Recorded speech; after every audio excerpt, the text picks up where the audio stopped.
This is the Red Alert. Civil defense information will be broadcast at 6:40. West of the Rockies, you're on the air. Hello. Y2K, how can we prepare? Stop a few of their machines and radios.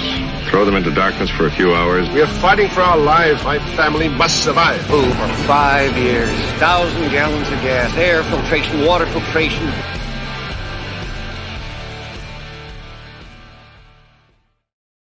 Coming at you from the frozen tundra that is East Central Alberta, Canada. Streaming live on YouTube, Facebook, Twitter, Twitch, Rumble, and Odyssey.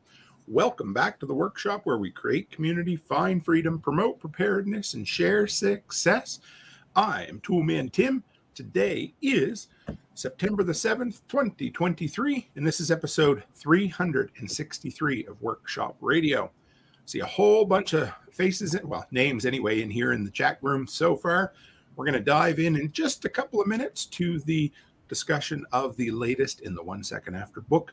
I wanted to call it trilogy, but it's a quadrilogy now. Can't believe I got that off on the first go.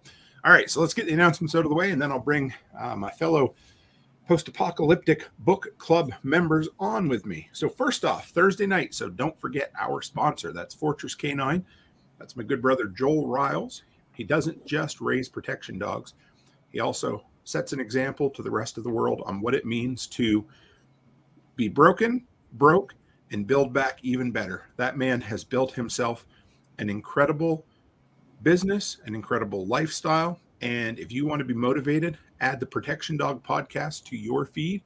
And it's not just about dogs. It's actually very little about dogs, but it's about business, rebuilding, and the verbal kick to the ass that you need. I see Leather Homestead, Spags Unfiltered out there in the chat. Good to see you guys. Number 2, Self-Reliance Festival. Guys, this morning I get a message from a community member, and they said, hey, have you listened to the live stream that John and Nicole and Jack did? And no, I didn't. Turns out, sounds like Wrangler Star is going to be at SRF, which is it's a big deal to me. I would love to shake that man's hand, say hello, and thank him for the content he's put out for sure. But if you're interested, tickets are still on sale. Early bird discounts long gone, but it's worth every penny of the $95 for that. Just for the 2 days alone, you will come away changed. So selfreliancefestival.com is the place to go. And finally, guys, we have Saturday night. We're going to be really close. We're not going to quite hit the 10,000 subscriber mark, but we're going to celebrate it early before I hit the road for my 40-day road trip or whatever it happens to be. And I am excited. I'm going to be able to do it with my wife live, and it is going to be let's see. So I let it out there for you guys. We're going to do trivia, and I asked what you wanted to do, and it was a tie between 80s and action films. So it's going to be 80s action films. We're going to have a bunch of trivia. We have some giveaways. I have a really sweet top prize. We're going to do it a little bit different. We're going to answer the questions, and whoever's the fastest will get a prize, and then we're going to do some draws along the way. But I also got a pound of coffee from Nicole Sauce at Hollow Roast Coffee. I have a really cool little kit from Chuck at Homestead Medical. And I have, sitting right here, look at that beautiful, beautiful knife and the leather work made by Lone Canadian, a fellow Albertan, somebody who lives about a half an hour away from me. And what a cool dude all around. That was a great prize. So we're going to have a bunch of other stuff in there, but that is what it is. So from there, I got a couple of fellers waiting in the background. They're starting to give me the finger. I don't know what's going on. No, I'm just kidding. Hang on here. We'll bring them in. Nate, Byron, how are you guys? Yeah, how's it going, Tim? Not bad at all. It's been a minute. We've been, 2 months since our last encounter? Yeah, I was going through withdrawals. I know. Let me try to just adjust this a little bit. Nope, that didn't work. Bye, Byron. Hang on. There we go. I was trying to center us in a little better, but didn't do much. So let's try this. No, I don't like that. That's uncomfortable. All right. So anybody on the audio, I was just trying. I brought us way too close to the picture there, so I apologize. But yeah, it's going to be Hunter says Wrangler Star. That's an old school dude. Yeah, he's old school, but he's still kicking ass and taking names. If anybody has seen, you seen any of his TikTok stuff he's been doing, Nate? No. Let's just say it involves a Roomba and a Claymore, that kind of stuff. Okay. Yeah. So, or many other things, Anyway, he's an all-around, He, let's just say a lot of his new content seems to be an embodiment of the Anarchist Cookbook. So there is what it is. It's all for entertainment purposes only, but he cracks me up. So what have you been up to, Nate, since we last brought together this crew of heathens? Delinquents? So it's been 2 months. Well, I rebuilt our rabbit hutch. I think that had to be 2 months ago. Let's see, processed some rabbits. We got some new freezers out in the garage. Saw that. Garage looks really good. Yeah. I figured we'd have the backup for the event next weekend, or the 16th. But yeah, we got a couple stand-up freezer fridge combos. Push of a button, they can either be full freezer or full fridge. Nice. And their garage already. They already got the kit for the thermostat. That's good. Yeah. Well, just the organizing alone on the garage looked really, really good, man. Yeah. Yeah. So, and I put what was it? 4 10,000 lumen lights inside instead of 1 3,000 lumen. So, right on. See what you're doing. And it's kind of cool. We're talking virtually right now, but in what are we? 8 days, I think. I'll see you in person. Man, it's getting quick. I know. It's gonna be crazy. How about Mr. Byron down below there? What have you been up to, sir? I know. Well, I've got 3 weeks into a $20 a week prepping challenge I'm doing. How you making out with that? Pretty good. I'm gonna do some. I haven't done any videos yet, but I haven't got anything posted yet. I'm just trying to figure out how I want to do it. Do I need to challenge it to do a challenge video? No, I just do it. I just want to show people what you can do for $20. Nice. What's your best score in your $20 so far?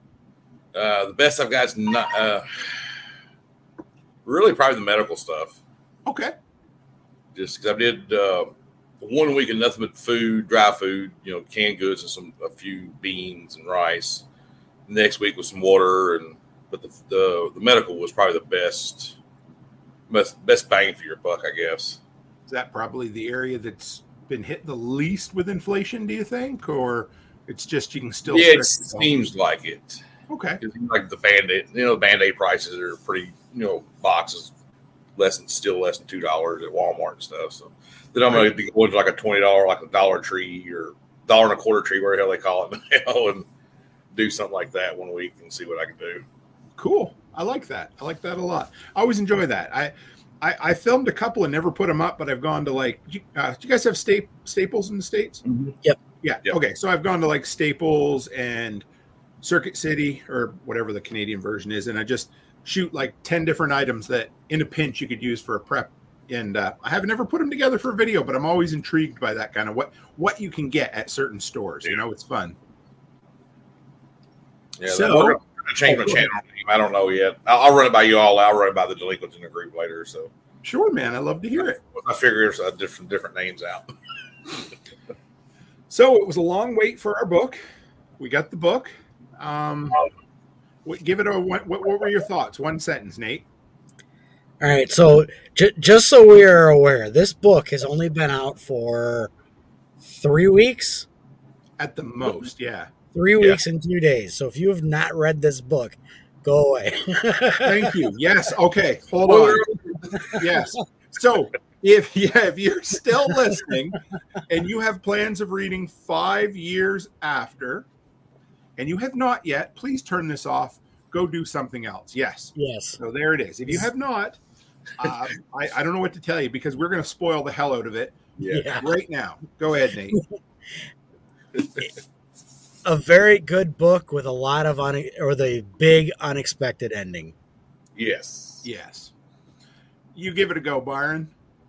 I agree with Nate. It's unexpected ending. Some of it was a little bit predictable, just the way it kind of ended 1 year after whatever the last book was. But it was good. I thought it was unexpected for sure. Let's see.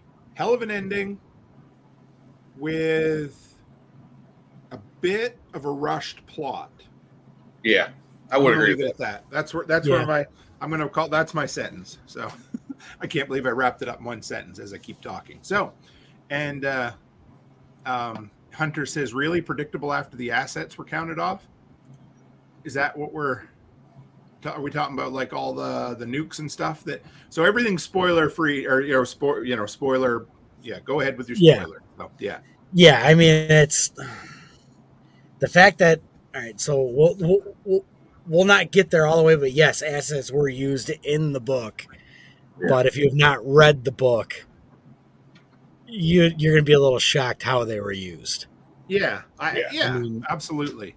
All right, so I have so many random thoughts that I wrote down, but I think Let's go through your list. I think we should work our way through.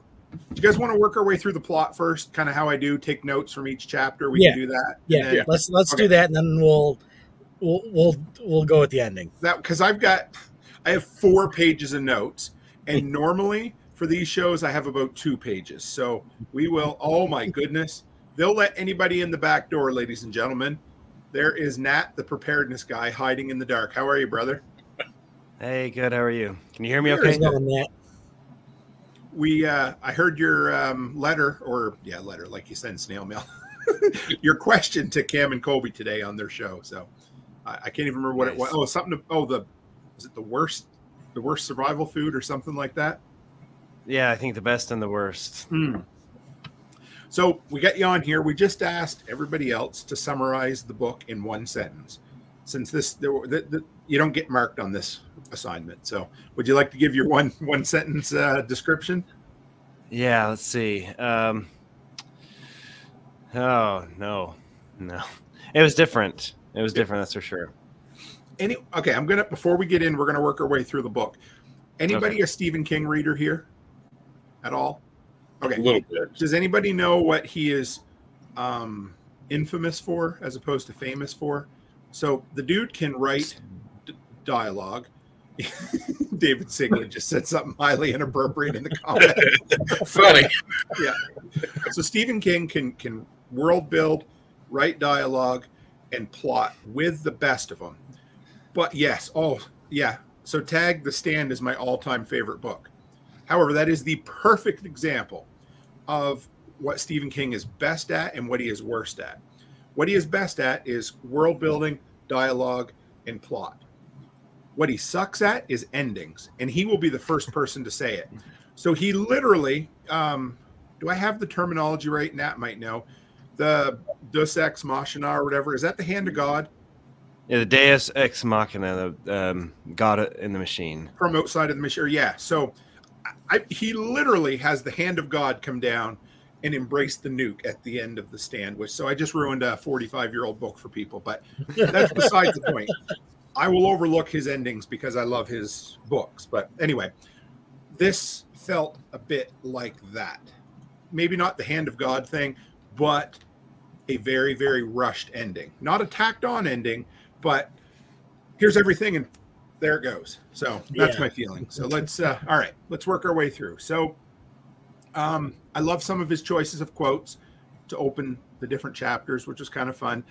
They were all very much like, a 20-year-old who would pick quotes about the end of the world. I'm like, yeah, whatever. But it was, behold a pale horse from Revelation. That was, it is what it is. It reminded me of the Dawn of the Dead remake, which made me happy. So, so it opens with Michaela and John having a pretty heated discussion about about him going away to see Bob Scales again. Did anybody see that coming, or do you want to talk about that a little bit, Nate? Oh, of course I saw it coming. I mean, the guy's dodged more bullets than anybody in the entire series, and she doesn't want him leaving town because she knows shit's going to happen. And he leaves town, and guess what happens? Shit happens. It happens. That's a good point. So let's talk a little bit about, they rebuilt the college, which was cool. I really liked they found a lot of bat poo, so they were able to make black powder. I thought that was rather ingenious. And they spent quite a bit of time talking about things like how the college moved the wood stove down for John and Michaela. I thought that was just how much they rebuilt. They had home fries for breakfast, eggs, bacon, and cornbread because the wheat hadn't grown yet. But I don't know, Nat, when the end of the last book, when they made their stand against the clandestine government and they decided that they were going to rebuild a new U.S. government, did you think it was going to succeed, or where do you go with, did you think it was going to succeed, and do you agree with where it went into this book? I thought it would have been more successful. They kind of made it seem like it was just a couple states, but prior to the attack on that clandestine government, you had, you had these kids getting sent as part of militias or military to all sorts of states all over the country. So the way the military was organized previous to this book was better than it was organized in this book. So there was, for me, that was a little bit of a disconnect. There is, you had people showing up there, and of course, they're brought in from outside to fight against the terrorists in the North Carolina, and their kids are getting sent to fight against terrorists or trying to get sent to fight against uprisings in other states. But it was very well organized. They had resources, and now it's like all of a sudden they have nothing. To me, a couple of things, and I appreciate it because, okay, the old all the plans of mice and men, and everybody has. So every time John gets on his high horse, where he starts kind of waxing about morality, it almost always gets thrown back at him because even though he might be the moral guy, it doesn't always mean it's going to work. So what did you think, Nate, about the idea that they kind of left the last book where they had the moral high ground, and just because they had the moral high ground didn't mean that it was going to stay together? Because, I mean, here we are we 2 or 3 years post the last book? I think 3 years, right? 3 years. 3 years. Take, yeah. And it's all fell to pieces. Yeah, I mean, it kind of sounds familiar because you'd have more close knit and able to control in smaller areas, but you get out in the country, then you have more fractions of people, and that's exactly what they're dealing with. So that's our makeup. So that makes total sense to me. Once you get past the mountains, everybody's just feral out there. Because, okay, when you guys came together as a country, were you 13 disparate colonies at one time? Like, were you guys all your own? Like, how does that work? Can somebody explain that to an ignorant Canadian? Well, it's tough because it falls under British rule as separate colonies. Yeah, and they weren't all originally founded by British colonists, but essentially had all become British colonies under British rule, and then separately, they all formed together with their little Continental Congress initially to do the Declaration of Independence, and then it wasn't until 13 years later or something like that they actually did the Constitution, because from the Revolutionary War to the Constitution, they were separate recognized states. Right. And how long was that in between period? It was like, I think the 10 or 20 years maybe. 1776 was the Declaration of Independence. I think it was like 1789, and somebody please correct me if I'm wrong. 1789. Okay, I think you're about right, somewhere around there. Yeah, so it was like more than 10 years. David Sigler says Tim doesn't understand because we eventually separated from England. Yes, as opposed to waiting around until the Queen got tired of you and just said, "Oh, okay, you can have it." So, do you think that Bill or William Fortune? Do you think he's kind of trying to, because so much of what he talks about in his books, he mirrors back to history. So, do you think maybe he was attempting a little bit of that, like where? Yeah, go ahead, Nat. So that's what I thought was listening to the book was trying to basically bring it back to the colonies, and then getting not full support, getting a small amount of support, which for the plot of the book, lended itself to a more unstable situation. I mean, the U.S. originally was a pretty unstable situation. It wasn't working between the Revolutionary War and the Constitution. That's why they came together and secretly formed a new government, and all of the states eventually signed on, and a new government was formed, which still recognized them as separate states under a federal umbrella. But they had their independent state powers, everything that wasn't specifically assigned in the Constitution. It wasn't until like the Civil War in the 1860s that we became, it was these United States to the United States, singular, Yeah. It was separate states, and then now we have one state, essentially. But I definitely think that Bill was doing that, trying to throw back to the constitutional debates on how to get everybody on board with one form of government. And because this wasn't the same thing, a lot of books try to address that, like, hey, if the Constitution, and TV shows and stuff too, if the Constitution is disrupted, if the country is disrupted, do we start from scratch? Do we say the Constitution as a whole is in effect? Do we say the Constitution as it was originally written without any amendments is in effect? What do you do? And there's no answer.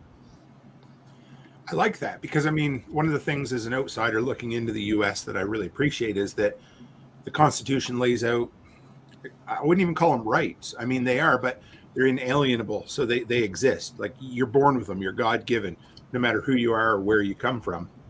And so in that instance, I would think that the Constitution probably should continue to be valid. Wouldn't you think?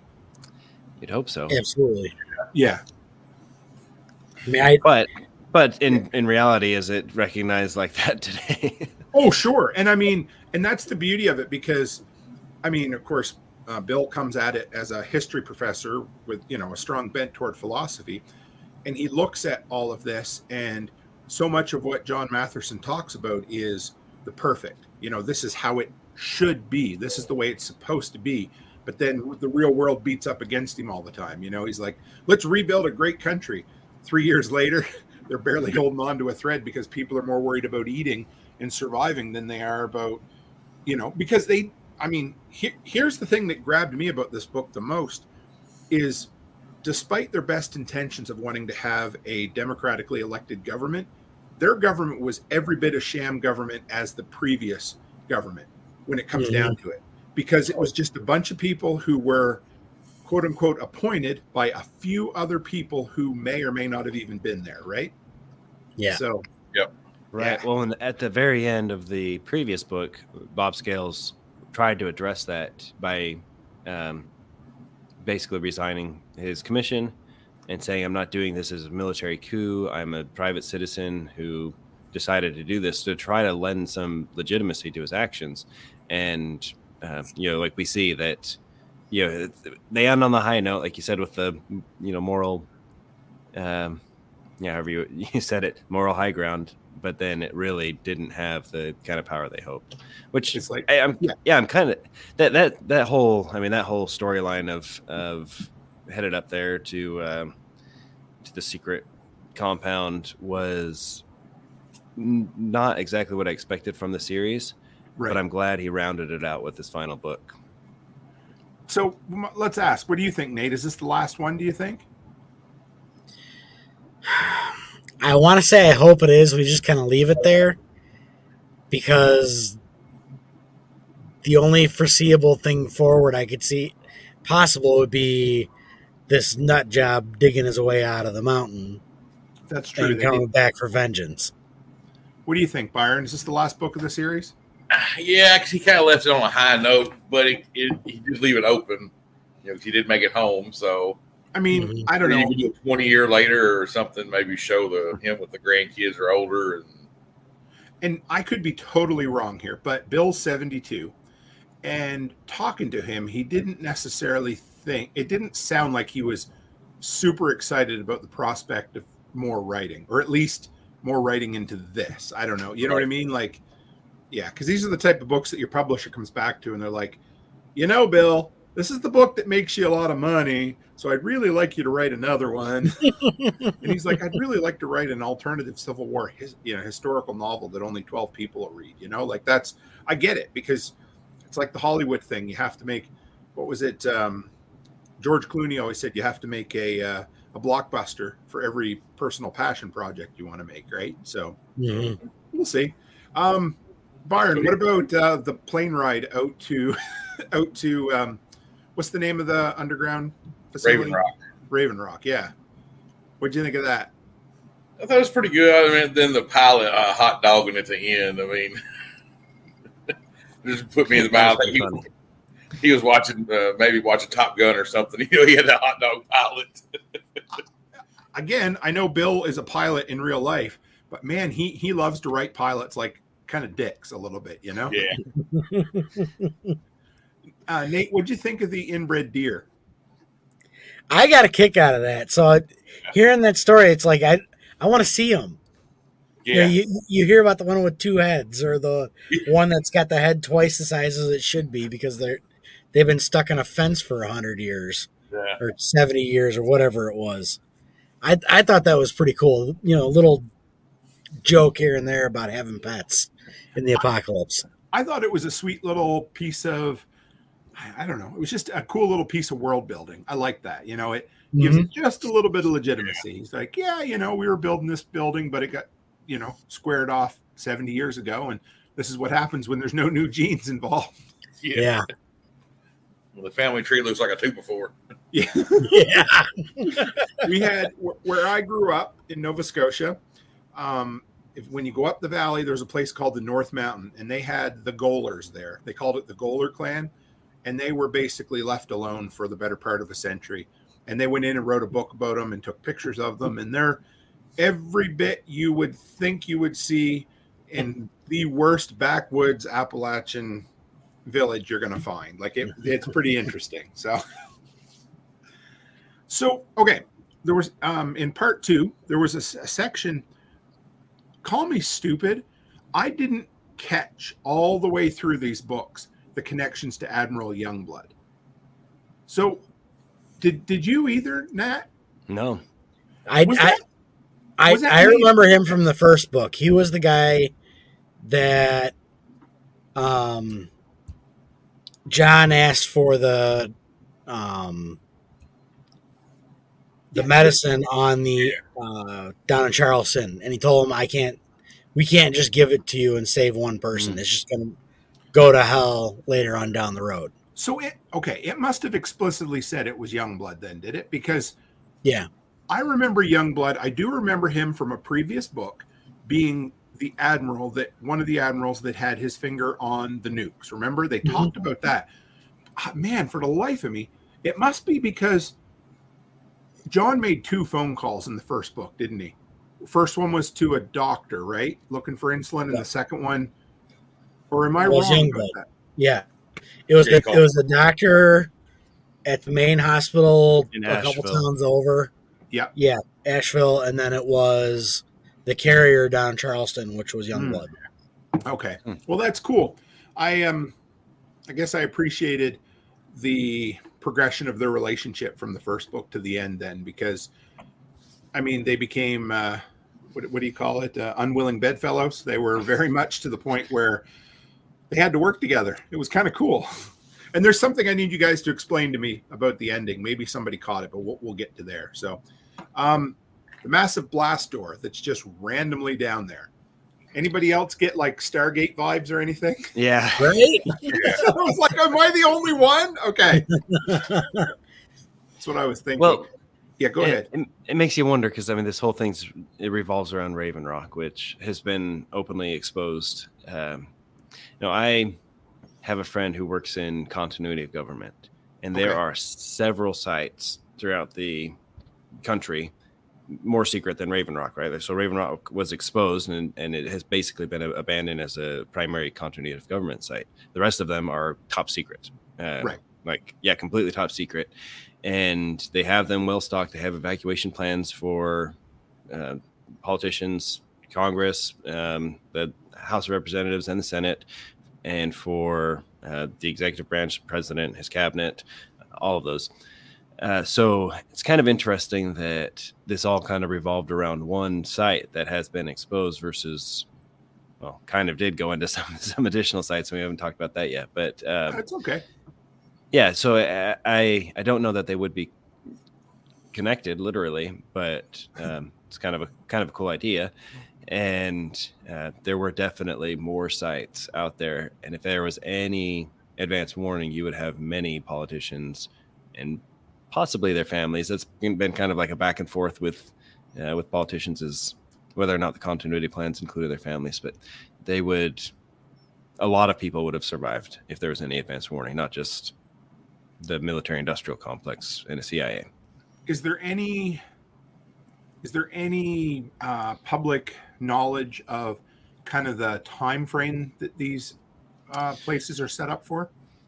Like how long it would take to evacuate to? Could you go down? No. How long could they go down and stay down there self-sufficient? No public knowledge. Yeah, no public knowledge on that. But from what we learned about like Greenbrier, from right. that was one that was exposed. It was a significant amount of time, and that one was stocked with luxury items.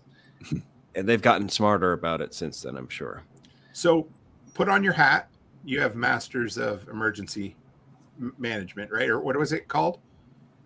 Am I close? That's right. Yeah, Emergency Disaster Management. Yeah.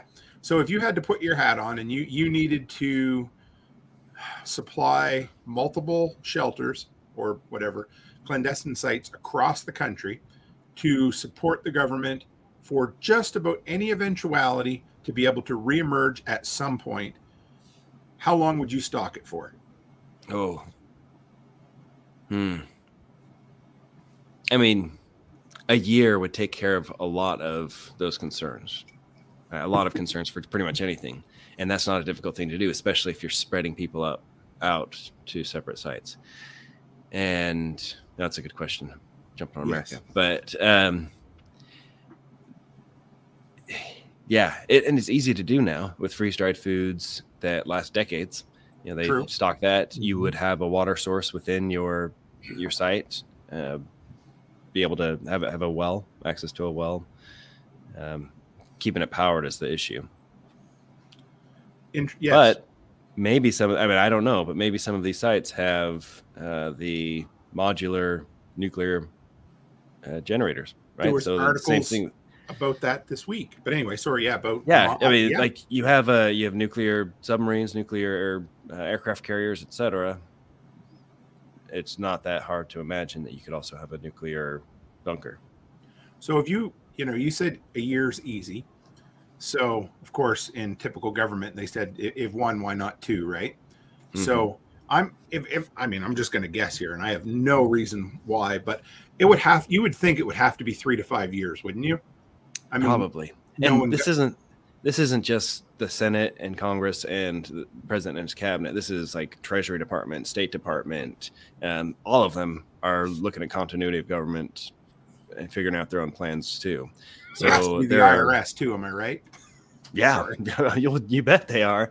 That's like the way the government's gonna keep funding. But the government, all these different branches of the government departments are all looking at continuity plans, and some will be more robust and better funded than the others. So, anybody watch? I'm going to go off page here a little bit. Anybody watch Jericho, the TV show? Yeah. Yep. By season 2, they were already collecting taxes again. Do you remember? Right.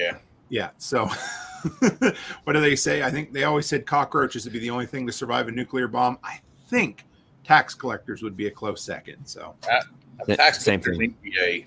What's that, Byron? Tax collectors in the EPA. That's true, because they'd need to be there to measure the rads. So you guys mentioned why build one when you can have two. When I heard that line in this book, I thought of one movie. We all did. Okay, anybody else? Or at least I did. I mean, the entire premise of this book is taken from that movie. Anybody else? Because, hold on, Hunter says it right here. That was from the same movie, wasn't it, Nate? Am I right? Yep. Or am I? Yep. I don't feel like an idiot when y'all say the movie. I know I've seen it. It's a Will Smith film, right, Nate? No. Oh, wow. Okay, well then I'm going to say Independence Day. Yeah, that's what I would. Yeah. Contact. Oh, it's been a lot of years since I saw that film. You're going to have to read. Never seen it. That's really funny. We were both thinking of two completely different movies. So Contact, the guy who says it is the billionaire in space. After the first teleportation machine blows up, he gets down to her, or he's talking to her, and he's up in space on like this ventilation system or something, and he shows her on the globe where the second machine is, and he says that exact line. Fair enough. Yep. So, okay. You remember when shit's going sideways in Independence Day, and the what is it? The president there, he's like, I thought Area 51 was just a myth or whatever, and the guy's like, hang on. Not exactly true, sir. Not exactly true. So to me, that dude is like Youngblood a little bit, because Youngblood was the inside man, right? Yeah. And when they say the line in the book, it says something along the lines of, what's $1 billion overrun here and $1 billion overrun there, you know? And because the dude, if I'm not mistaken, I think it's the old Jewish father says something like, you didn't really think that people spent $250,000 for a toilet seat or so much for a hammer, did you? Mm-hmm. So, yeah, that's cool. I like that. And I got to toot my own horn. I was super proud of the fact that I dug into Twilight Zone with Bill in the episode. Yeah. And then he had that in the book. I was like, oh, yeah. Part of me was thinking as I was listening to the episode and I was reading the book, it's like, did you guys talk about some of the book beforehand? Because you guys are like hitting it dead on. I was like, yeah, he's a media geek, so I appreciate that for sure. Yeah. Let's sneak down just a little bit here. So I might be reading way too deep into this, but what's his name? Lawrence gives him a fresh pack of Dunhill smokes, right? Mm-hmm. And I thought it was kind of interesting how cigarettes play such a big symbol in this book. And now that I know that he's a really big fan of Ayn Rand, I kind of wonder if that's intentional or if it's just, cigarettes because he smokes. Do you know what I mean? Yeah. Well, I mean, it really is the currency that will make everybody happy. You think about it, and any former smoker will go back to it in a heartbeat. Sure. I mean, it's a stress relief. And Aldous Huxley there, he wrote Brave New World. It's kind of the opposite of 1984. And I mean, that entire book, the premise is that, people are just going to be busy with good things or not good pleasure. You know what I mean? So yeah, I can see that. How about the double agent thing? So I really like the interaction of John and the mess hall cook, because it went back to, do you remember, I think it was the last book, guys, where he talked about how Bob Scales would always have an inside dude, the one he could sit down and pick his brain. Mm-hmm. And I liked that kind of came to fruition. So Byron, what did you think when we found out that both the mess hall guy and Youngblood were in on the secret society underground? I thought it was pretty good for Scales to have both of them like that. He knew that he had two different people. I guess having two, he could play the information off both of them to see if one of them maybe was feeding him something that wasn't true. And he could hear it from the little guy, from the mess hall guy, or then he could hear from the top people from what Youngblood would tell him. So, Nate, we might as well talk. Why don't you describe what happens once they go through the door? Because we haven't really said it yet. And so we really have hit spoilers, but this is like, the first two chapters is pure tension. I thought it was some of the best tension in the book of what the hell is on the other side. So, right. So they get into this door and they find it's Camp David, basically. If I remember what it is, and it's the military industrial complex, the CIA, and Fort Detrick. amongst probably many other facilities that they didn't really talk about. Right, absolutely. So I remember Fort Detrick being, and before he even mentioned it, the biological base in one of the zombie books. I think it was Zombie Rules. It probably was, actually, yeah. They talked a lot about that. So that caught my peak as soon as they started talking about the hazmat suits and stuff. I'm like, are we going this way? Are we really going zombie on this thing? But yeah, they find this whole like third government, basically. The real government this time. Yes. And it was a little cliche for them to call it the third government. Yeah, it was, wasn't it? I mean, it's point. Yeah. Hunter has it right there. The deep state. Yeah. Didn't they even allude to the fact that it was the Third Reich? Yes. Yeah. Well, I mean, they were talking a lot about Nietzsche, Nietzsche, or however you pronounce it. Yeah. They were talking a lot about him too, and everybody had him pegged for an anti-Semite. So, I mean, I'm not surprised they went down that road when they started bringing that name in. Lawrence, that this is kind of the guy that I don't even know what to call him. I'm at the end of the whole book, I really don't know what Lawrence was, whether he was a figurehead or whether he was just a dude doing everybody else's bidding, or right.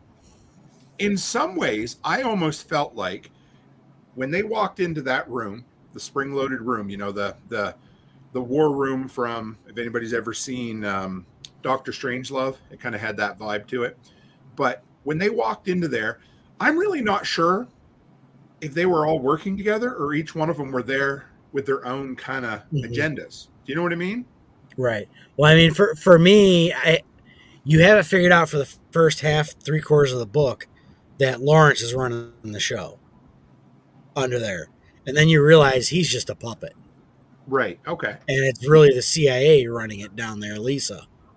I mean, how many layers are there? Because you've got Raven Rock was the first. Then you go into what was it, Camp David or whatever the extended facility was. That's the second. And then all of a sudden, oh, by the way, here it is, this little tiny room in Camp David. It's like, do you guys remember the movie Snowpiercer? Anybody seen that film? Yeah. Yes. Where they gradually work their way through the levels until yes. So it reminded me of that a little bit. It was like got a little video gamey, but yeah, that was kind of a. Oh, go ahead, Nat. Sorry.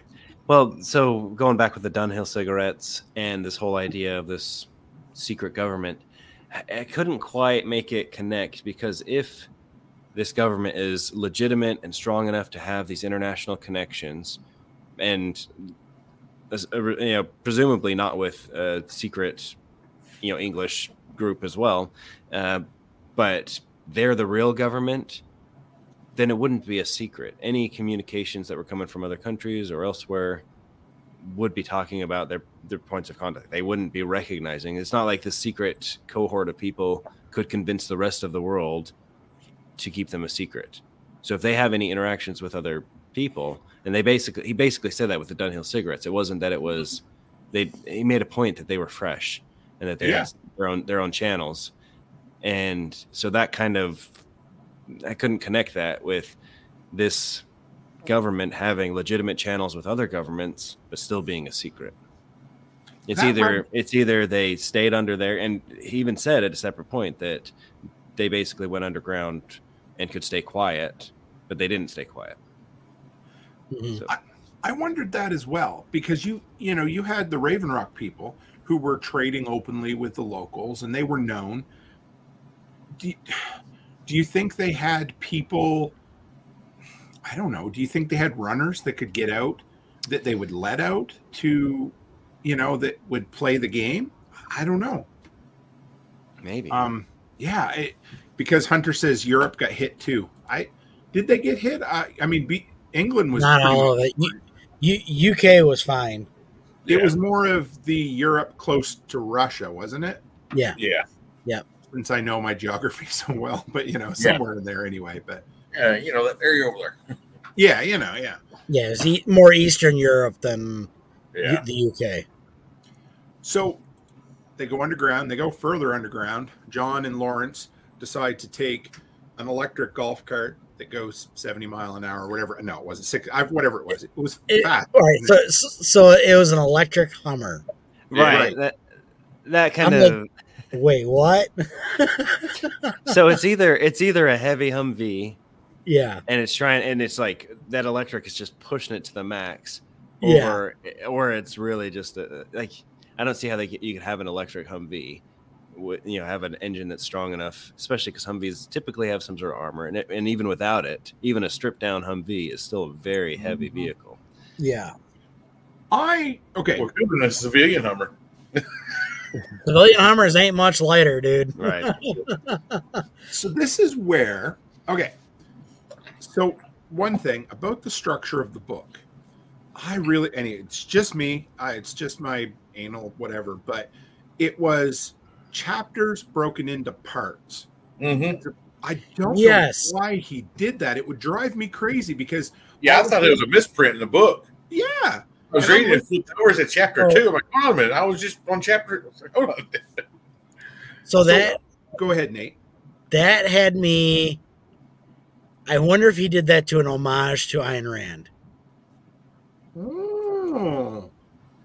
I'm going to have to. That's funny. Anyway, I'm going to have to pick his brain on that next time because I mean, when you think about it, and if you've read Fountainhead and you've read Atlas Shrugged, that's how that book is set up. It's 3 parts. Mm-hmm. And there are a certain amount of chapters in each part. So I wonder if that was a throwback to her or something.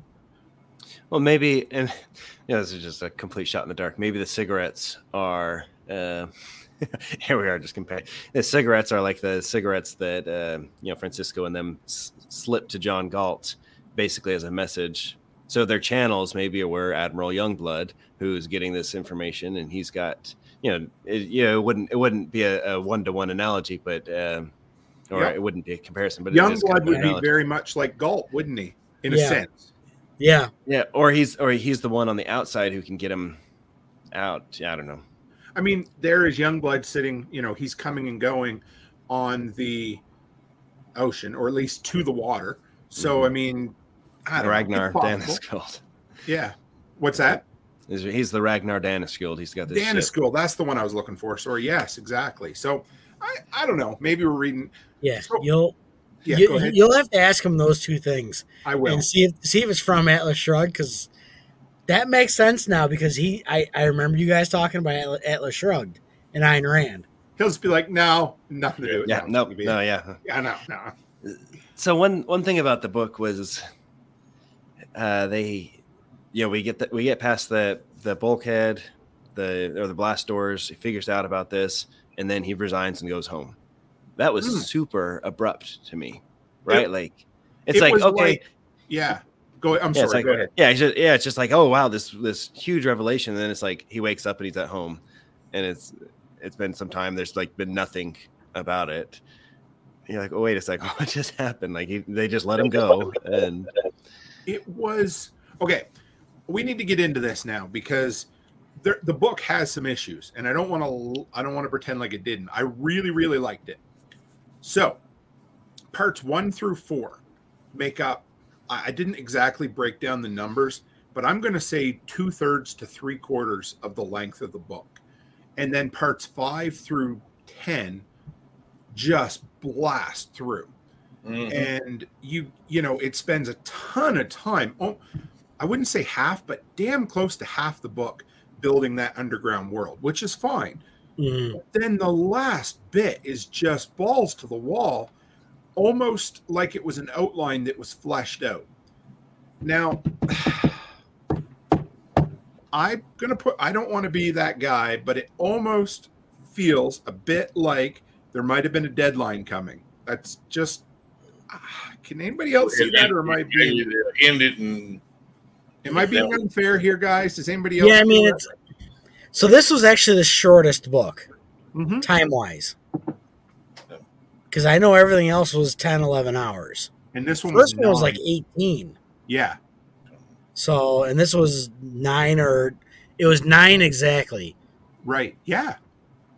I was blown away by how short it was, actually. Yeah. It took, when I wrote, I didn't listen to it, I read it. And I read it in 2 nights. Right. It's a good book. Don't get me wrong. I had probably 3/4 of it done the first night that I finally got the book. It was a journey getting there. Since I'm not a writer at all or an author, I'm still going to do this. So here was my suggestion on the entire situation. I think this book could have easily been 2 books. I think there was tons of content in there, and it almost felt like the confluence of 2 stories. So here's what I would have done. And I'm such a dick because, I mean, it's not like I have any influence on it or anything, but I really would have had almost the entire next book to deal with the pandemic. And this is maybe what I'm thinking. Pandemic, letter from Bob Scales, John goes to meet Bob, steps through the blast door, book ends on a cliffhanger. You could have easily had 10 chapters there. Oh, The second book could have been all of the clandestine. It could have very much been similar to the second book, where it was mostly John, his inner dialogue talking about, it could have very much been kind of this political thriller. So anybody else want to bounce that off and see if I'm crazy? Yeah. No, I mean, that makes sense. Because it really was like 2 plots thrown into one. And it's like, okay, how do I tie these together? Yeah. What do you think, Matt? Oh, go ahead, Byron. He almost left it. I know he doesn't do them, but the novellas that he could throw in. Yeah. Pandemic book, a digging out of the rubble book, and maybe like a 10 or 20 year later John book to tie everything all together at the end. What do you think, Nat? Yeah, the second half of the book almost makes the first half irrelevant. And not exactly. Like they're trying. The pandemic is kind of the thing that ties everything together. But once this blast door's opened, it's like none of the Raven Rock anything mattered. Right. And that was so much of the previous book, and then the first part of that book, and then suddenly it's just you've got this.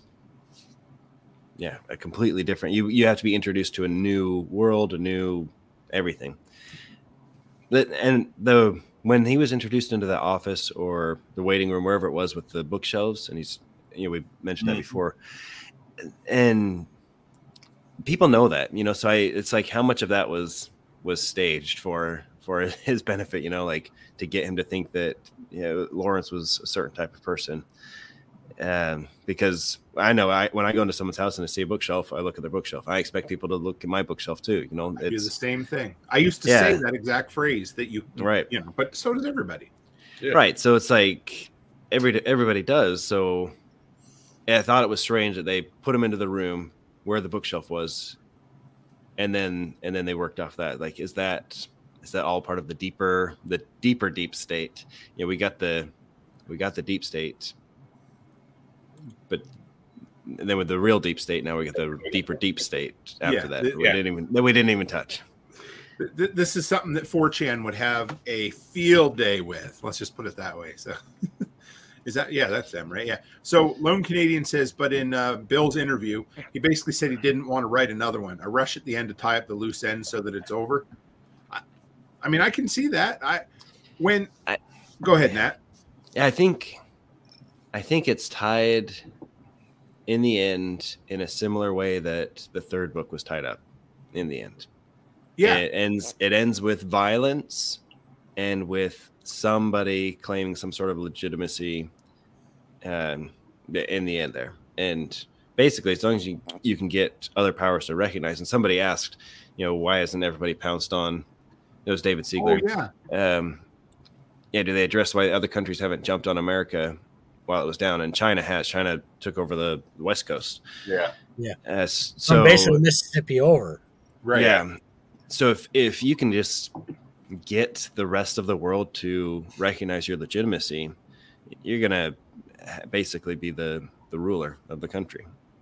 That would have been even better if China, when he opened the door to the subterranean levels, and it was China controlling Lawrence and the CIA. Did anybody else want aliens, or was it just me? No, it would have been cool. Yeah, it would have been fun even if it was a misdirect for a minute. But I was like, no, I mean, I knew it wasn't going to be aliens, but I legit was on the edge of my seat reading those 2 chapters. Yeah. I really, right. It was some of his best writing, I thought, building that portion up. But yeah, so it was. Let's talk about, because then, like you said, hard right turn. He goes through. He's like, all right, I'm going to go home now. Doesn't tell anybody. He takes a flight home, and it's implied that Bob Scales shoots himself, right? Right. Yeah. Oh, yeah. Even though 3 paragraphs before he says a good Catholic would never do that. And I'm guessing he probably did that for John's benefit, but I don't know. Anybody, did you guys get that when he said that? Or? Yeah, he probably said that for John. And I think he knew it was, he knew that he would do it peacefully, or, go out peacefully instead of, and he would make John be the bad guy or potential bad guy or good guy. Because Scales was off his pain meds at that point too, so he probably wanted to be clear of mind to make a decision for. You know, but. Maybe he wasn't Catholic anyway. Well, that's true. later, John's like, wait a second. Yeah, he was. Yeah, it was Jewish. What? Oh man, I knew I went to his son's bar mitzvah. Yeah, no. Okay, so did I ask you? Anybody here read The Stand before or watch the miniseries from the 90s? I've read it. I couldn't get into the miniseries that much, but okay, I'm a huge fan. I don't know why, but I'm a sucker for that early 90s, mid 90s apocalyptic cheese. I don't know what it is, but I love it. So anyway, this entire section of the soldier defecting and bringing the disease to Black Mountain felt, I mean, it was an homage to The Stand for sure. It was, so for those who haven't seen it, I love it because it's the old Don't Fear the Reaper song is playing, which was great for like a 1994 CBS miniseries. But that's exactly what happened. The dude gets sick, Randall Flagg bumpity bump. So the dude gets sick, and he's like, he runs home to his wife, and they bust across country before the gate shuts for the military base. So it's very, very similar to how the disease gets brought into Black Mountain. And I like that. I thought it was pretty cool. It was enough of an homage to, so for anybody out there, Lone Canadian says trash can man. And I'm going to say MOON spells disaster. If anybody knows the guy in there, he spells everything moon. So anyway, Nat, again, let's get you to put on your disaster readiness hat. There he goes. He's good. Yeah. We had to take the tinfoil hat off, put the disaster preparedness hat on, since we're done with aliens. It's the same one. It's the same hat. I just get paid to do it on one side and get criticized for doing it for myself. That's how it goes, isn't it? So do you know, or does anybody know, when Michaela was talking about the bubonic plague, or what was the other term? Do you remember? Bubonic and pneumonic. Pneumonic plague? Pneumonic. Yeah. So the pneumonic is the method of transmission, and then bubonic is the symptom. So it's like the buboes, like the, whatever, the lumps, right? Yeah. So pneumonic basically means it's spread by air. It's an airborne plague, airborne bubonic plague. Kind of like pneumonia or whatever, I guess, maybe. Is that where that works? So it's of the lungs, yeah. Okay. Thank you. See, I knew that I'd have somebody who could describe that. Yeah, so if it transmits airborne and affects the lungs, then it's going to be spread way easier, and you're going to get it way easier. It's not as much of like a contact. It doesn't have to be spread through biting insects. It's basically like, imagine airborne Ebola and how much worse that would be. Well, it's like the movie Outbreak. Outbreak. That's exactly what I was going to say. Yep. Yeah. It's funny how everything and go ahead, Nat. That's one thing in this book is like, I don't believe that the disease would have been contained. It's like if it made its way to Black Mountain, it would made its way elsewhere, places in between and beyond. Okay. Yeah, you just skipped over. That's what I wanted to ask about. So, John reaches out, whatever. They get the, I assume, I'm kind of guess that he gave them antibiotics, but I'm thinking maybe the, what do you call it, the treatment or the vaccine was mixed in with it, maybe? I don't know. But so does that basically mean that the entire North American continent would have been ravaged by this disease since nobody else had pills or injections to stop it? Yeah, they basically said they stopped it by stopping it in Black Mountain. One town in Virginia. So did I miss? Maybe I missed that in the book. So they actually said they contained it beyond where they were.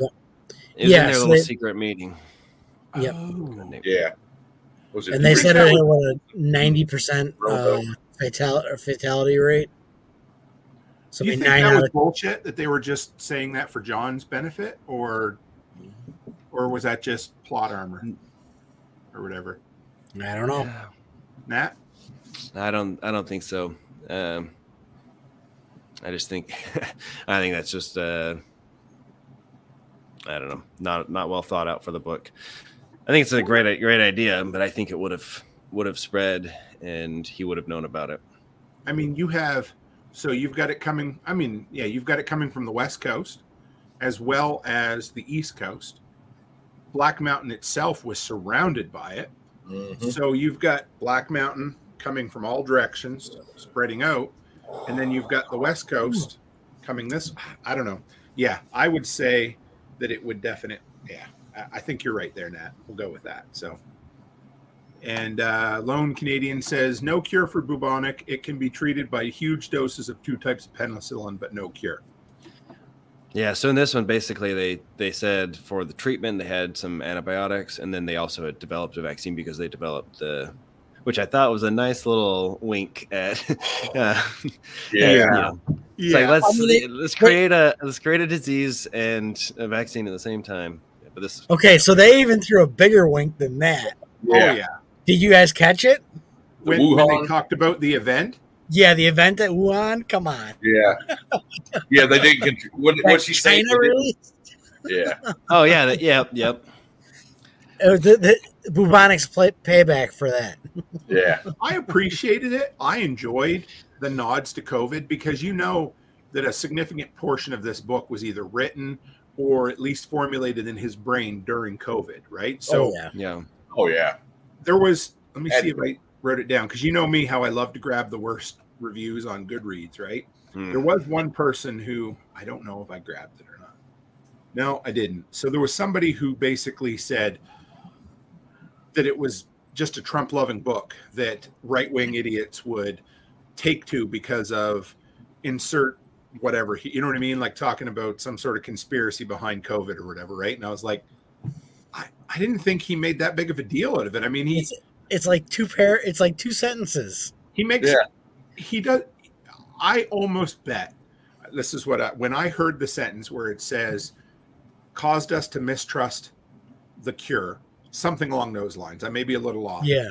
I thought in my head somebody's editor made him water that down. That's just my guess, but I was thinking that like, he wrote that way harder, and they're like, no. There are people from both political bents that read your book. You really need to just carve the edges off that a little bit, you know? And, take it down from 10 paragraphs to 2. Yeah. But yeah, it was interesting. I liked it. I was happy that he did it. And I mean, looking back on it, it's funny that event was never mentioned in the previous 3 books, of course, but you know.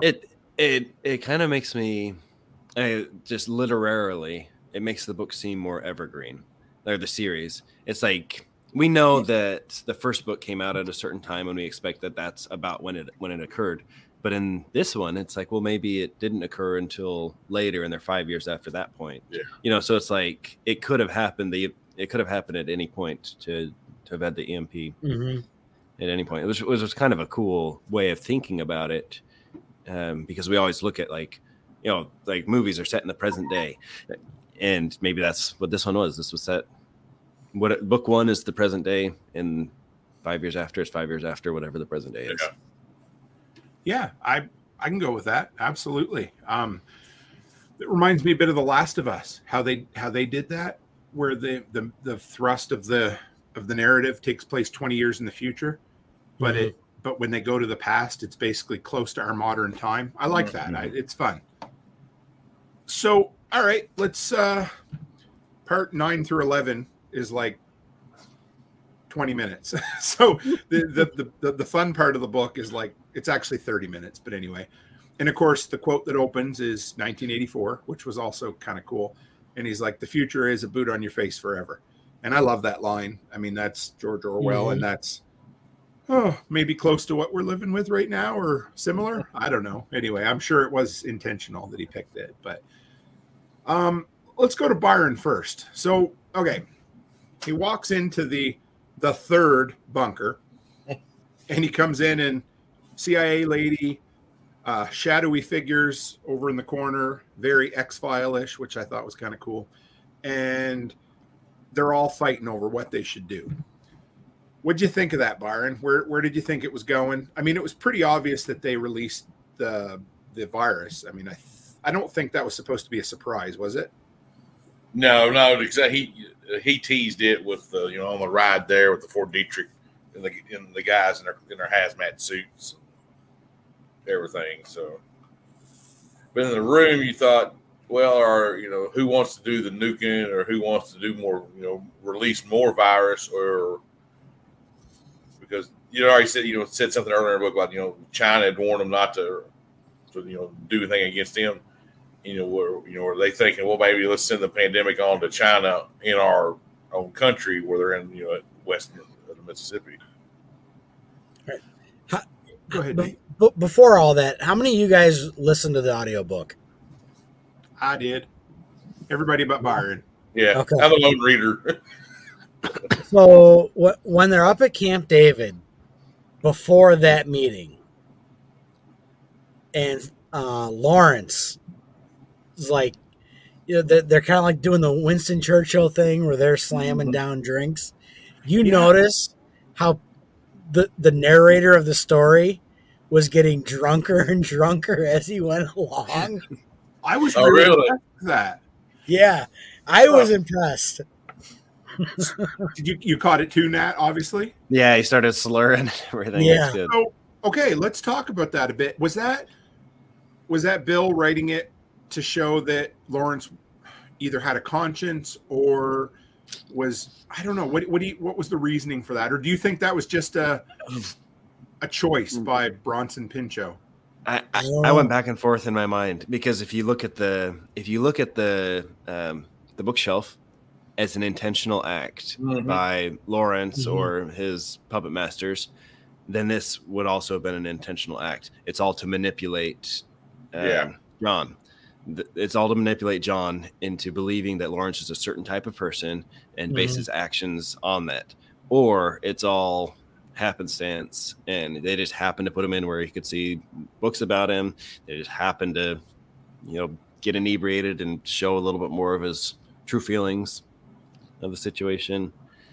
And I don't know. I think I'm going to have to go with the former, the first, because I think Bill probably put more thought in. I think he did put more thought into it than that. You know what I mean? So maybe you're right then. Because I took it as everything else was intentional, but this was a slipping of the mask. But maybe it wasn't. Maybe you're right. Maybe the entire thing was just kind of a matrixy thing, where everything was done for John's manipulation, I guess. Yeah, I mean, it was good to listen to, because you felt like you were there as he was reading the story. So yeah, I enjoyed it a lot. I thought it was like a really good part of the book. I'm just going to completely interrupt what we're talking about for a second, because we have a new person on here who sometimes our shows don't always jive with everything that I do on the channel, but it's good to see you. I'm going to guess Neve wants to know if we have any recommendations for power stations. If you go on my channel, I've got 2 different 500 and 600 watt power stations. I think one's a Power Smart, and the other one is running my computer right now as a UPS. But you can follow up with me, and those are two that I really like and I've had good reviews on. I'm working on a bigger solar one right now, but feel free to follow up or grab the Telegram link, and yeah, we're good from there. So good to have you, man, by the way. Anchor's coming out with one in a couple of weeks too, I think. There is an Anchor one right now at Costco that I've seen that is really nice looking. It's a little on the steep side, but I've never been disappointed with an Anchor product yet. So, okay, back to the story. So we have an entire, I don't know, a third Reich or a third whatever in the bottom. And there was the lady from the CIA who basically was bomb them all. You got Youngblood over in the corner who's like, whoa, whoa, whoa, slow down. And then everybody else at different kind of intervals in between that. Okay, I get all that. Somebody needs to fill me in on, I must have missed this, I don't know, how John left the way he did. With Youngblood? With Youngblood. What happened there? Yeah, I don't know. It's basically like, oh yeah, I'm gonna take him under my wing, but I can't imagine they would let him out of their sight. Was there anything? Yeah, I don't know. Okay. I thought I kept missing it too because I went back to that part and I'm like, where is this in the book? Because it's like all of a sudden the meeting's over, we're adjourned, and Youngblood grabs him and they go on the ship. Yeah, they had said something to Lawrence, and it was like, basically a 5-second conversation about cigarettes, right? Yeah, and then and then like, hey, I'm taking him, whatever, for some reason to understand some part of his position, or I don't know, whatever it was. Okay, they were going to Charleston, right? Does anybody know why they were going to Charleston? Okay, I guess. Go ahead, Byron. My only thought was maybe Youngblood wanted to communicate with the subs more securely. Okay, let me back up here just for a minute. You have John, who previously, the second he got out of Lawrence's sight, disappears, runs back to his place, right? You have John, whose town has probably got the medicine that he needs at this point. Yeah. And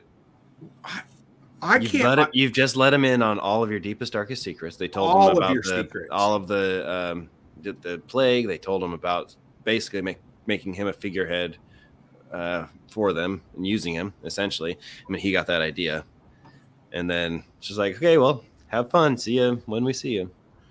So if anybody else is in the audience here that read it, I don't know. It was Charleston, right? I'm sure that's where they were heading to. Yeah. Unless it was part of Lawrence to make sure he could contain John on the ship, and that he's not going to go anywhere else. And they were going to do something, and he was going to be the puppet down in Charleston and take the blame for it. Because Youngblood did say that before the end of the book. Mm-hmm. And I thought that was pretty obvious almost from the get-go. That they wanted John to stay on as a fall guy. I mean, that's a pretty common plot device all around. But it's just interesting that they tried so hard to make it him. Like, they could have really picked anybody. They could have. They're probably mid-level bureaucrats all over the place. I don't understand. Yeah. Oh, Hunter says, wasn't Charleston the new capital? Maybe that's what it was. I don't know. And my other thing was, it was pretty abundantly clear in that meeting that there was no love lost between everyone else and Youngblood. And Youngblood didn't seem like he was super trusted by the rest of them either. Right. Well, and it goes back to the question on are these all separate entities kind of fighting against each other, or are they joined, like they're all on the same team? And I don't think, it didn't seem like they're all on the same team until they're like, okay, go ahead. You're our least trusted person, to take our Patsy, our fall guy, and get him out of here. Go for a flight so you can decide to nuke all of us. Yeah. Spoiler. Okay. I gotta. Yeah. Well, we're way past spoiler time. I figured I better just break the Yeah, I mean, I was just waiting until we got to that one. yeah, we're there. So, all right, the ending for those who haven't. I mean, it's we're so far past spoiler territory, but I mean, we're talking how many nukes? 5, 8? How many did they? I don't remember. 5. Okay. Yeah, and I don't know. I gotta pick Dave Jones, the NBC guy's brain on this. I guess the idea was they didn't destroy the bunker, but they collapsed the roof in on it. You know what I mean? Or yeah, and he said at the end that it was just several hundred feet deep. So it's potentially they destroyed it. The blast itself could have been enough of a shockwave to have killed people that deep. We don't know, and I don't think the book will address it. But it will have destroyed any access to the top level. They'll have to dig themselves out and go through fallout when they get there. That's true too. So it had to be a surface burst in order to have an impact on the bunkers. They couldn't do an air burst, which is tactically, if you're hitting something on the surface, tactically it makes sense because you're going to have minimal fallout. You do an air burst, and it's not going to create as much fallout. When you do a surface burst, that's when you get the mushroom cloud, everything. You get the crater, and that was the impact that they had, and headed up. I appreciated that they addressed that in the book as well, because they were very much. He's like, all these people downwind are dead. They just don't know it yet. Yeah. But it's still pissing me off. The Youngblood, John getting out of there. I don't know. I got to go back and re-listen to it because I cannot figure out. I'm listening to the book and I'm into it, and I'm like, they're on a plane. Yeah. Go ahead. Yeah. It's like there's like 2 or 3 paragraphs completely missing, like right there. Where they trick the rest of the people to let them go off with Youngblood. It felt like they're like, hey, look over there, and they're gone. I mean, you literally have underground guards who are blocking places that nobody should ever get to, yet they just let him walk out. And I think I missed. I don't know, but if I missed it, Nat missed it, Byron missed it, and Nate missed it because there's nothing there. Unless Youngblood was more important. If he ever let on, that was be the only. Here's what I thought he was going to do. I thought John was going to bring the nukes in on top of himself and be a sacrifice, write the character off so there was no chance of another sequel. And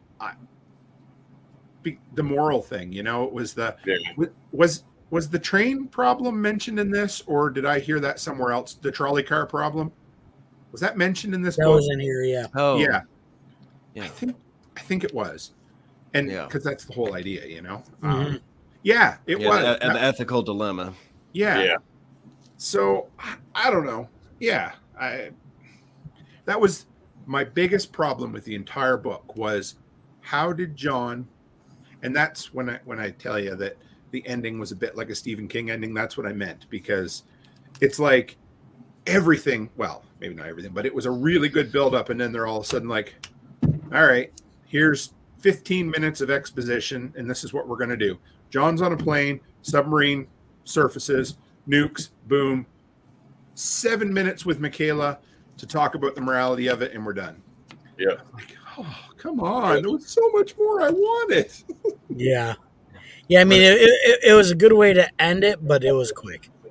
Yeah, what I did like about it was that it's not so different from what the shadow government was doing, the secret group. Like they had the plague, they spread it out for the greater good because, basically they're trying to eliminate some aspect of the population, create some damage, but they want to reinstitute order and structure and come in and save the day. And really, that's the decision John had to make in the end, too, is he sees these people doing terrible things, and he says, do I have to do a terrible thing, too, in order to do my perceived greater good? Like, everyone's fighting for the greater good. And he ended up killing who knows how many people. And not just, with the fallout, how many people are going to be impacted by that. So innocent civilians are being killed.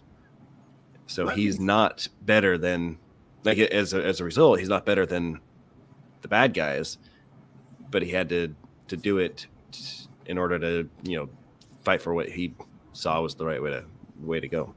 Let me put something out there that as you were talking, I think I made the connection.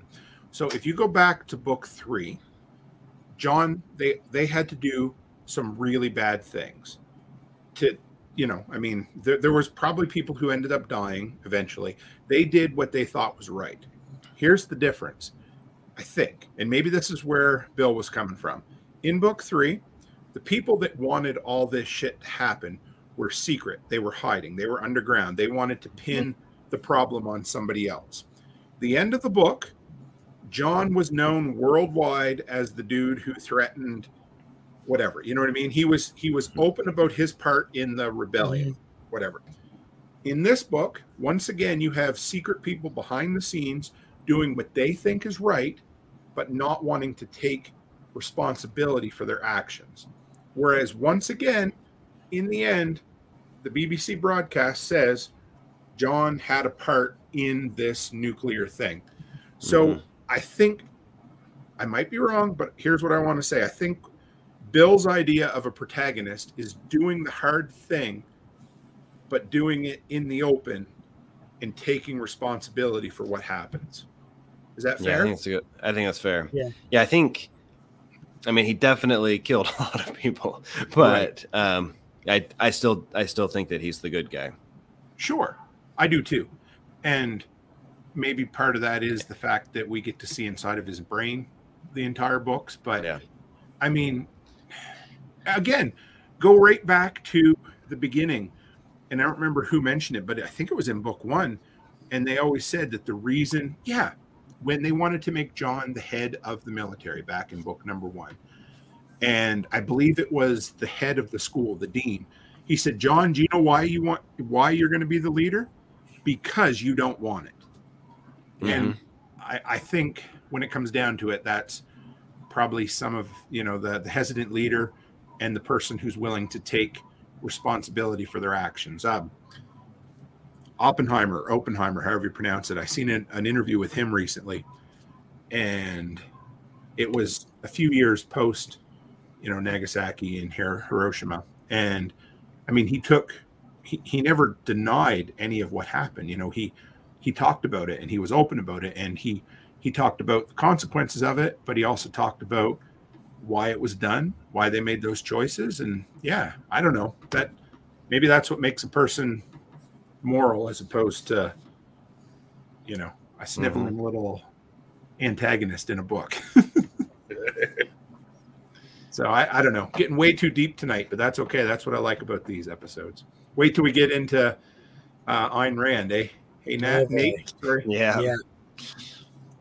That's going to be, we might need to just bring the bottle down here for the night. I'm having fun. Are you going to try to join us, Nat? We're not ending yet, but you going to join us for Ayn Rand or not? I hope so. I would love to have you. It would be great. Yeah, I've read it a handful of times. Wait, no, 2 handfuls of times. I've read it one fingerful of times, so I'm looking forward to doing a second go. So, I think there's a lot in there. I think it's terrible literature, but I think it's a must-read book. Absolutely, yeah. Honestly, I think it's a philosophy. It's a philosophy textbook coached in the style of fiction, is what it is, and it is what it is. I don't think she would ever win, narrative awards or anything, but it's an incredible. Would she have been considered postmodern? I don't think she would she? I don't know, because her stuff very much reminds me of a lot of the just what's his face there, Andy Warhol. If Andy Warhol wrote a book, it kind of has that feel to it. It'd just be random and anyway, doesn't matter. But there's a lot of the other guys. James Joyce. Maybe do you guys remember the Ulysses? He has entire sections where anyway, it's just very random that way. But okay, so let's get into some thoughts here since we made it. I can't believe we made it through in less than an hour and a half. So are you guys good for a little bit yet, or a few minutes? Nat's like, I got babies, so you can leave anytime you need to. So, All right. here, let me read each one and we'll see what we got. I really enjoyed the mystery of the first 3 chapters. I like that. The hell of an ending, even if it was very Stephen King-ish. Any of them we haven't talked about. So, in this book, I kind of felt like it was more plot driven than character driven. At least, would anybody else because in the past it was very much John and his inner monologue consistently throughout the entire book. Mm-hmm. And in the first 2 to 3 chapters, I thought the main character was going to be this secret society underground bunker thing. Did anybody else notice that? Yeah, Byron, what'd you think? Yeah, it seemed like it. Well, when you first reading it, it's like, well, all right, they're going to center nothing. Everything's going to be centered around Lawrence and his crew and whatever else. And it's either John trying to escape or, that's when I first started reading it. So. I just want to read. I missed this. I brought it up, but didn't say it. Mitch is like, it's like 299 days, leaves his family to die because of a voice, and then goes to his bug out. Who would do that? Doesn't make sense to me with a family. I'm fair. Yeah, I get that for sure. It was the same with, like you said, because of a letter from a friend. Yeah. Just stay. You don't have to go anymore. You've done enough. So. I mean, with the way. I thought the plot was much better on this. Like there was more storytelling than in somebody's mind. And I like those kind of books where there's more, like what's going on around versus what's going on here. The first book was about a third. Like there were entire chapters that were a meeting that was an excuse to hear inside of John's head, and I'm okay with that. Book 2 was very similar to that. And book 3 kind of took that historical. There was still some inner dialogue, but the second time around I read book 3, I really, really enjoyed it, like a lot. It, I guess just the whole Civil War thing, even still. But, all right. What do we got? Yeah, I put happy with the mentions of the Twilight Zone. Okay. It had a 4.2 star rating on Goodreads. I like that page. And there's already been 341 people review the book. I thought that's pretty good for something that a lot of people would still call prepper porn, Be interesting to see the sales on it. It'll be cool. I know I can't think of the name of the company, but they were sending out books to a lot of people this time to drum up kind of interest. So it was kind of cool. Advanced reader copies. That's what I was looking for. So I read, there was 341 reviews. A ton of people in these reviews have not read book 2 or 3. They read book 1 and then they read book 4 based on getting a free copy of it or the audio of it. And I thought, man, you're missing out on a whole lot if you don't get 2 and 3. Yeah. Yeah. You don't know where he's coming from. Especially, or what he's been through. Yeah. I think why he smoked so many cigarettes. Yeah. So true. I thought he quit that in the first book. He did, and then he's back again, and it's the same as spoke like a freight train there at the end, one after the other. Well, it's what do they say that people write what they know, right? So that's what it comes down to. Mm-hmm. Didn't Michaela end up smoking too in this one? Yeah, she did. That's right. Yeah, because she was going to throw them away, and then it said she grabbed one. Yep. He didn't even bother hiding them again. Yeah. Yeah. I enjoyed the portions about Michaela in this, but it's funny how as the books go on, a lot of those peripheral characters just kind of fade out. I mean, the daughter was like, there was, I think, a single sentence mention of the daughter. Oh, she lives in a town over now, and his the army guy, the one-legged or the one-armed Forrest. He had just a little blurb about him, and that was it. I mean, we did get the NASA hacker scientist guys. I like them. I would love an entire book around those two, bringing in all of these delinquent geeks that they talked about how people would just randomly walk in with carts full of computers that weren't plugged in. I'm like, man, that would make a great book in and of itself. That would. And they're like manipulating world events behind the scenes. With that would be cool.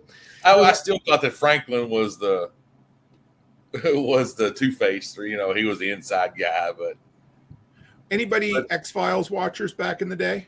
Used to. Okay, do you remember the lone gunman? Yeah. They were no. Okay, so every so often Mulder would go visit his conspiracy theory guy. So I mean, if Mulder wasn't, he was conspiracy through and through. But these three dudes were like, they would sit in a room on computers and they knew all of the behind the scenes shit. Anyway, they got their own spin-off TV show for 13 episodes that failed miserably. These guys remind me of them. They're like the conspiracy computer guys behind everything. I don't know if the audiobook had it, but that Linda was actually based on a real character, on a real lady. Really? And yes, it was in. Was it in the preface? What do you call it? It mentioned she had helped, like with the moon landing or something like that. Yeah. Yep. Oh, maybe I missed that. That's cool. Is it the lady? There was a book or a movie recently. What was that anyway? Was the black lady that helped with the moon landing? Was it her? Or was it somebody completely different? There was a black lady. Yeah. The Hidden You Figures. did all the mathematics. Yeah, that's it. Thank you. Hidden Figures. Yes, thank you. Yes, Mitch says one of the lone gunmen was in love with Scully. Weren't we all in love with Scully in the 90s? I mean, I don't know. Maybe that's just me, but oh boy. Becky's not here tonight, so I can, Go ahead, Nat. Yeah. With this series, I think a lot of series, fall victim to this, but it's basically the Fast and Furious model of things. Like you get the Fast and Furious original movie, you got a couple of ragtag, like car thieves, right? Yeah. Or they're stealing VCRs. They're still in VCRs, right? But by the ninth movie or whatever, they're skydiving and going to space, taking on submarines, and going to space. Whatever, it's just like each one builds up, and James Bond kind of had the same issue, but his his world revolved around the gadgets, and that's what ramped up. But this one kind of expanded like that too. Like you lose. So here he is in this small town, and like Bill said that he wrote it basically a modern rewrite of Alas Babylon, which is one of my favorites. He did it in the prepper porn fashion, and so it's just like, but kind of like Jericho. And I didn't get the backstory on his issues with that, so I'm gonna have to go back and watch that. But then it expands a little bit, and you've got these communities outside of there. You have these groups fighting against each other, and then you have a more national scene, and then you get into this big old conspiracy worldwide, and it's like this retired professor from Black Mountain is the guy who can solve all of these problems, and no one else could. Yeah, I think no, you're so okay. Here's what I put. I had 1 second after caught lightning in a bottle, and that's what it was. I mean, it was a super well done book, and I mean this is not new to this book. I mean, it's not new. Anybody who creates content for a living, whether you go back to the late 70s with the first Friday the 13th movie, that was just this really cool self-contained movie. Jason wasn't even in it. It was the mom that was doing the killing. You know what I mean? Yeah. To eventually Jason waking up 1,000 years later in cryostasis on a ship in space. I mean, everything I just said is 100% true. That's what happens, right? And because each thing has to be bigger and better. And maybe that's what's cool about a lot of these prepper porn books that go 10-book series. They don't, I mean, take the Going Home series, for instance. I mean, I guess they're kind of, I don't want to say they're self-contained, because he does get involved with some big shit, but maybe not as big as John Matherson does. Do you know what I mean? Mm-hmm.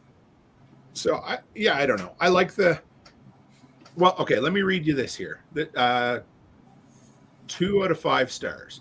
Shortly after I started reading it, felt very similar, like I had read this book before, which prompted me to log into Goodreads. Sure enough, I had read book 1, My review was that I thought the book accurately portrayed how society would shut down, but the rest of the book was just jarhead misogynistic that I couldn't stand. In the portion I read, it didn't seem as bad, but this definitely felt like a book written by a white male desperate to show off masculinity. I think that was written by ChatGPT. I could be wrong, but Right? it pushed all the buttons. But what I will say is, what's her name? Karen? Yeah, remove the social justice warrior aspect to that, and you've got a bit of what we're talking about. Because I mean, anybody who writes a book, maybe not anybody, but a lot of the people that I've interviewed and we've talked to, the characters are based a bit upon themselves, right? And it's a fun little escapist thing that just gets bigger and bigger as time goes on, you know? Because of course you're going to be, I mean, if I wrote a story, I would be the center of, you know, whatever it is. And people laugh and they're like, oh, the main character has plot armor. Well, you could say that, but at the same time, if you, I don't know, pick somebody in the world who has survived a whole bunch of weird scenarios happening to them, right? They're still alive. So did that person have plot armor their entire life? No, you're just telling the story after the fact of somebody who's led a really interesting life. I don't know. Have you read the Locker 9 series? I have not. So the first one I thought was pretty good. And you could tell, so it's about basically mostly about this girl who'd gone to college, and Locker 9 was a storage locker her dad had set up for her. And her dad's an author, and I get the impression that the dad is based on the author. Is a character based on the author. Basically the same way that Bill. Okay. Right. Sorry. Yeah. Yeah. So Bill seems to put himself into John. Sure. In his books, and that's how that seems. And basically, you get through the books, and you deal with this idea of, is this person who I think I would be in that situation? And the guy ends up like his going up and down on how capable he is and whatever else, just through the book series. But I think that's kind of Bill going through this is like, okay, if I were in that situation, how would I hope to do this, or what would I do? And, you know, some of it's the doomsday fantasy, you know, it's, I think that's where people get the reviews, and that's part of the things that make me roll my eyes for this series. But also part of it is he's got to come up with this, like a moral, idealistic hero type of thing where he's in a situation he doesn't want to be in. But how's he going to deal with it? And escalates, and, you know, just like any of our daydreams or fantasies escalate into a, you know, crazier situation, but he ends up saving the world. So maybe that's fair. So. Cabot says, have we ever done the Joe Nobody series? We have not. Mm-mm. Has anybody read the Joe Nobody series? Because I don't know it. Nope. Hunter says, that's a question. Which character in these books were you? Are we talking like that we would ask Bill? Because if we were, I'm pretty sure he's the main character, you know? Yeah. So, I think we've covered as much as we needed to cover. All right. So we have no idea if there's ever going to be another book. My money is on probably not at this point. Yeah, I would agree with that. Yeah, because he ended on a happy note. But here's what I want everybody to do, because this will be fun. If you had to write a sequel, whatever you want to call it, where would it go, or what would it deal with? Oh boy, who wants to take that first? China goes whole hog on the U.S. Go ahead, Nate. China goes crazy on the U.S. And what, like Red Dawn? There's a war. Yeah, that would be the route I would go. Fair enough. Okay. Nat, you have your fingers up? Yeah, let's take who was the mess sergeant undercover guy? Oh, yeah. Let's say he gets out of there. So it could be before, during, and after. That would be what I do is his role, basically how he's the real force behind things, or keeping things in check. But then, you know, he escapes and goes on and does, you know, some James Bond stuff or the Unit type stuff or something like that. Ooh, I like that. So a spin-off as opposed to okay, all right. Byron, do you want to take a swing? Yeah, you could do. I think there's 4 or 5 different ways you could go. You could do the happy ending book and go 20 years down the road, his grandkids, and that Raven Rock's a memorial to all the lost people. Or you could do Lawrence had an escape hatch. And then he brings the remaining whatever people he can scrounge up along the way to Black Mountain to try to get revenge on John. We've got the underground Camp David and then the underground Camp David. You think we just went horizontally? No, we went vertically. We went vertically and then horizontal. So Byron wants the Avatar plot. Which is, what's that? Just retelling the story again? Sideways. Okay.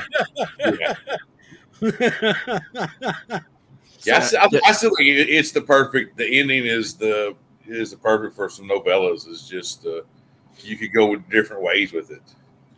Yeah, I'm going to take the Walking Dead route with this. So I'm going to go to New York City, kind of like a la The Stand or something, with somebody completely unrelated, or maybe related to the story, but maybe somebody we don't really know, or maybe just a passing mention of a character in the book. And I'm going to have them dealing with the day. We're going to go back to 1 second after the day of the day, and you're going to have that person surviving in New York City and then coming back to Black Mountain. Go ahead, Nate. Actually, hold on. My bad. It's going to be New Jersey because that's where he's from. So it's going to be a brother or an uncle or something. So go ahead, Nate. Yeah. The wife and the daughter of the military guy who just found out in this book they were still alive back at Black Mountain. Oh, okay. Yeah, Lewis or whatever his name was. If you're following somebody, New Jersey, New York, or somewhere, make it in the fallout zone so that they survive and then they end up getting hit by the fallout that John created with the news. That would be so mean. We're home free. Oh, never mind. Yeah, I don't know. It'll be fun. My guess is that he'll probably never touch this series again, and he'll probably write some of his, because he's actually written a lot of other books. Mm-hmm. And we don't care. Yeah, just no. kidding. I did read. Which one is the CME book? Has anybody read that? Yeah, the 48 Hours. Yeah, that's like that was it. That was a good one. It was a very good book. Yeah. Self-contained. There's no room for a sequel. It was like the Roland Emmerich book. He does like what the guy that does 2012 and ends the world. Except this was the end of the end. Yeah. Anybody ever see the old Canadian movie Last Night or The Last Night? It's got Sandra Oh in it. I just rewatched it the other night laying in bed, and it's so good. But that's the whole idea. Some unnamed, I'm guessing the sun's going supernova, and the world just ends at midnight. That's the story, and it's everybody just dealing with it until then. And if you're still listening, we probably just spoiled the plot of 48 Hours, but yeah. Right. Yeah, well, they tell you right at the beginning. When the person's doing the demonstration in the stadium, basically, essentially tells you what could happen. Oh, yeah, the Bill Nye guy, right? Yeah, and you get the idea there, and it's just basically how they're dealing with the buildup. But they leave Cabot says no room for a sequel means everyone lives. Yes, that's exactly what I meant. You're right. Sunshine and roses. You know what? So if there's no more books, I would love to see just 1 second after turned into a 13-part or a 10-part prestige HBO series like The Last of Us or something like that, or maybe a different channel. But I don't know if HBO would. I want to see a Tom Hanks produce like he did Band of Brothers. Oh yeah, I'd take that. See what kind of take he could go. What he would do with it. I'd like to see Frank Darabont. He did. He's done 3 or 4 Stephen King movies, including The Mist. I would love to see him turn this into like a 10-part series. So Go ahead, Nat.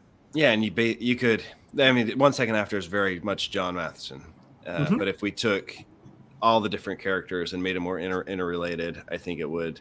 For the things that made, like I said, some things made me roll my eyes, but I think if it was not so much focused on him, but we focused on the experiences of a lot of people and how the community comes together, and of course, he's got his part to play, but I think that would be a cool, series. So in the first interview I did with him, and we'll wrap it up here, but I asked him what he thought of the show Jericho, and I didn't know that it was a soft spot.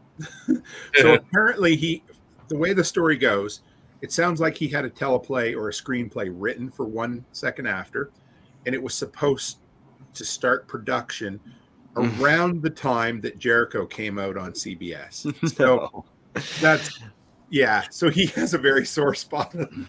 That sucks. Yeah, it does. But I would love to see like a TVM version of it, or even like a TV PG version. It could be a good like Amazon, like they did with Facebook.